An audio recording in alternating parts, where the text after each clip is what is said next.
So recently again एक customer आया और उन्होंने कहा कि मुझे क्यूलेट चाहिए। मैंने उनको बोला कि आपकी क्यूलेट की यूटिलिटी क्या है? तो उन्होंने बोला कि मतलब क्यूलेट आप क्यों लेना चाहते हो? तो वो ब्लैंक थे क्योंकि उनको पता ही नहीं था क्यूलेट होता क्या था। मैंने मेरा नेक्स्ट क्वेश्चन था, ऑफ कोर्स अब कस्टमर देखो समझ में आ जाता है आपको, तो मेरा और उनकी यूटिलिटी समझ में आ जाती है। मैंने उनसे उनकी यूटिलिटी पूछ भी ली थी हालांकि, कि आप क्या यूज़ के लिए लेना चाहते हो, आपका पर्पज़ क्या है? तो उनका जो पर्पज़ था वो बेसिक हाउस होल्ड था, बट उनके साथ में जो आते हैं ना एक और, जैसे हर जब आप एक खरीदी करने आते हो तो एक डिसेंट बंदा आता है जिनको प्रोडक्ट जेन्युइनली खरीदना होता है, और एक ऐसा पर्सन आता है जो ऐसा प्रिटेंड करता है कि बहुत नॉलेजेबल है बट उनको कुछ नहीं पता होता है। हर मतलब आप कभी भी कुछ भी प्रोडक्ट खरीदने आते हो ना, तो आप अपने एक कलीग को ले जाते हो जो यूजुअली आपको ऐसा लगता है कि अच्छा सजेशन दे रहा है, बट उसको एक्चुअली कुछ पता ही नहीं होता है, बस वो एज अ प्रिटेंड करता है कि उसको बहुत नॉलेज है। तो अब ये जो प्रिटेंड कर रहा था बंदा, मैंने इससे पूछा भाई क्यूलेट और एलईडी में डिफरेंस क्या होता है?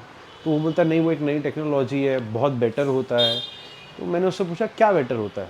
तो उसके पास आंसर नहीं था। तो बेसिकली आज मैं आपको बताता हूँ क्यूलेट और एक एलईडी टीवी में क्या डिफरेंस होता है। ऑनेस्टली क्यूलेट कोई नई टेक्नोलॉजी नहीं है। क्यूलेट एक आप बोल सकते हो जस्ट एन इम्प्रूव्ड वर्जन या new modified version of LED TV है। तो अगर आप एक नॉर्मल यूज़र हो जिनको टीवी देख रहे हैं, तो आपके लिए ऑनेस्टली क्यूलेट की कोई यूटिलिटी ही नहीं है। अगर आप प्रो गेमर हो तो उसमें भी आप थोड़े हायर रेंज में जाओगे तो क्यूलेट का मतलब है, बट ऑनेस्टली आप एक एलईडी का और फाइन वर्जन दे रहे हो, वो क्यूलेट कहलाता है। क्यूलेट कोई टेक्नोलॉजी नहीं है। हाँ, अगर आप बात करोगे टेक्नोलॉजी की तो OLED is a technology.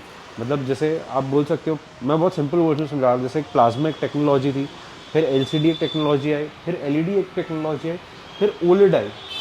QLED is just another form of LED TV. तो अननेसेसरी आप फालतू में एक्स्ट्रा स्पेंड मत करिए, क्योंकि आपको उसमें कुछ एक्स्ट्रा नहीं मिलेगा। हाँ ऑफकोर्स थोड़ी ब्राइटनेस बढ़ जाती है क्योंकि आप इतना पैसा दे रहे हो, थोड़ी इमेज क्वालिटी बढ़ जाती है क्योंकि आप एक्स्ट्रा पैसा दे रहे हो, बट वो उन लोगों के लिए होती है जो प्रो गेमर्स हैं या जो जिनकी यूटिलिटी ज़्यादा है। इंस्टेड अगर आपको स्पेंड करना है तो आप स्पेंड करो, जो मेरा पर्सनल सजेशन होगा, एक अच्छी एलईडी टीवी ब्रांड में, instead of going for a culotte. क्योंकि क्या होता है, ये जो क्यूलेट सस्ती क्यूलेट्स आ रही है ना, इनका एक बहुत बड़ा ड्रॉबैक भी है जो बहुत लोग मार्केट में नहीं बताते हैं।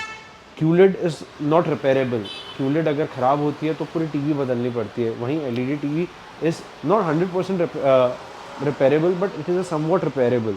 And culotte is not a common technology. वो एक, अगर मैं इलेक्ट्रॉनिक के टर्म से बोलूँगा तो वो कहीं ना कहीं एक फेलियर टेक्नोलॉजी है। वो कोई बहुत एडवांस टेक्नोलॉजी नहीं है। ये सिर्फ इसलिए बनाई गई थी क्योंकि जो ओलेड है, उस ओलेड जब एलजी ने निकाला था उसकी राइवलरी के लिए सैमसंग के पास कुछ नहीं था प्रीमियम कस्टमर को अट्रैक्ट करने के लिए। तो इन्होंने क्यूलेड निकाला।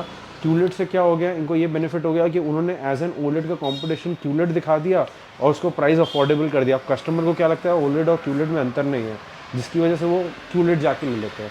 तो प्लीज़ एक्स्ट्रा स्पेंड मत करिए। अगर आप एक एलईडी और क्यूलेड में कंपैरिजन कर रहे हो तो आप आंख बंद करके एलईडी में लीजिए, क्योंकि आपका जो एक्चुअली यूजेज है वो एलईडी का ही होता है। अनलेस अंटिल आप प्रोग्रामर या प्रो ग्राफिक डिज़ाइनर नहीं हो और आपके पास बजट नहीं हो, वरना नो डाउट आप ओलेड में जाइए, बीच का कुछ मत लीजिए। अगर आपको ये वीडियो हेल्पफुल होगा तो प्लीज़ लाइक करें, अपने दोस्तों के साथ शेयर करें, डू सब्सक्राइब। जैसा कि मैं हर बार कहता हूँ, देखिए समझे सब खरीदिए। Thank you.